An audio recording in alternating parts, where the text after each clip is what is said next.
vrai débat. Et trop de gens parlent de choses qu'ils ignorent. Et généralement en Haïti, on ne voit que le côté visible de l'iceberg. On ne cherche pas du tout à comprendre les dessous de cette question.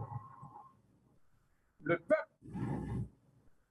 a intérêt à faire la différence entre la réalité nationale et les discours. Aujourd'hui, d'aucuns ont remarqué un excès dans mes derniers propos de référendum. Le calme, la sérénité habituelle qui m'a toujours caractérisé. À cela, je réagis pour répondre directement à la question de l'internaute en disant que j'ai été véhément parce que il m'a semblé nécessaire de parler un langage proportionnel à l'agression contenue dans le référendum. Pourquoi?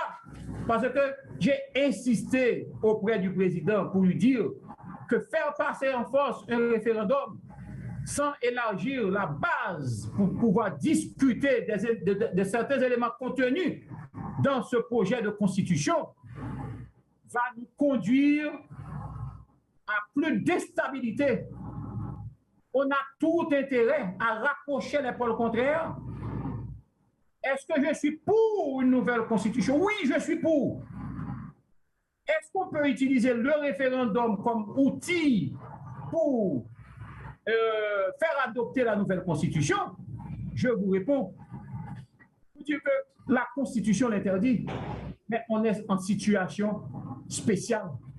Et comme on est en situation spéciale, on peut toujours essayer de recourir à cette formule de référendum pour faire passer le projet de nouvelle constitution. Par contre, il faut un accord politique là-dessus. Ça ne peut pas être l'œuvre de 5 personnes choisies sur le tas et qui nous proposent un projet de constitution. On ne me demande pas de voter, comme M. Ricardo à un certain moment à le dire, de voter pour ou contre une nouvelle constitution. Ça aurait été génial d'avoir un accord politique, de lancer en même temps le processus électoral, d'avoir un conseil électoral plus ouvert, plus inclusif, et de faire en sorte que on ait suffisamment, on a une masse critique, de personnalités, d'institutions qui puissent prendre part à ce projet. Alors, pourquoi ne pas attendre un moment? Pourquoi ne pas chercher un accord politique? Et même si on passe ce projet de référendum, de constitution, à travers un référendum, qu'adviendra-t-il des élections?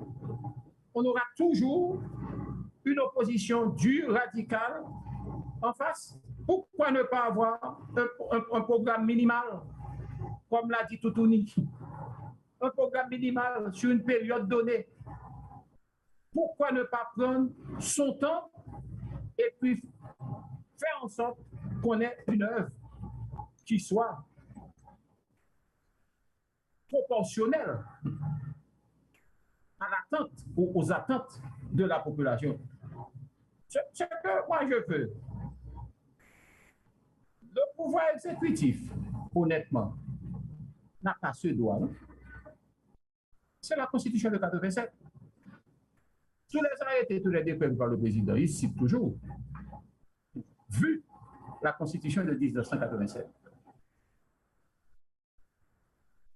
Tu vois, je ne veux vraiment pas trop entrer dans les débats pour donner au moins une chance d'avoir une nouvelle Constitution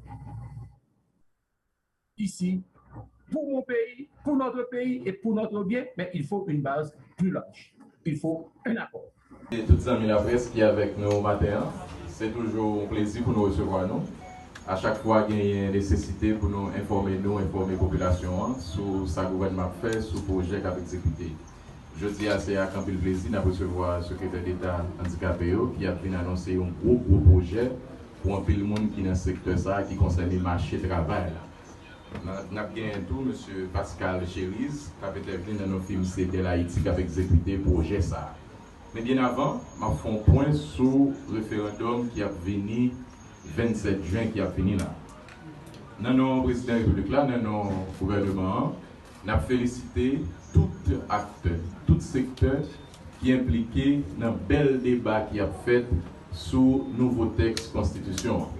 En pile organisation de jeunes, en pile organisation femmes, en pile parti politique, en pile professeurs, étudiants, jeunes, impliqués dans le débat qui a fait ou bien dans la radio, ou bien dans la télévision, et surtout série de 9 débats qui a fait pour aller à l'art sur divers thèmes qui liés à nouveau texte là.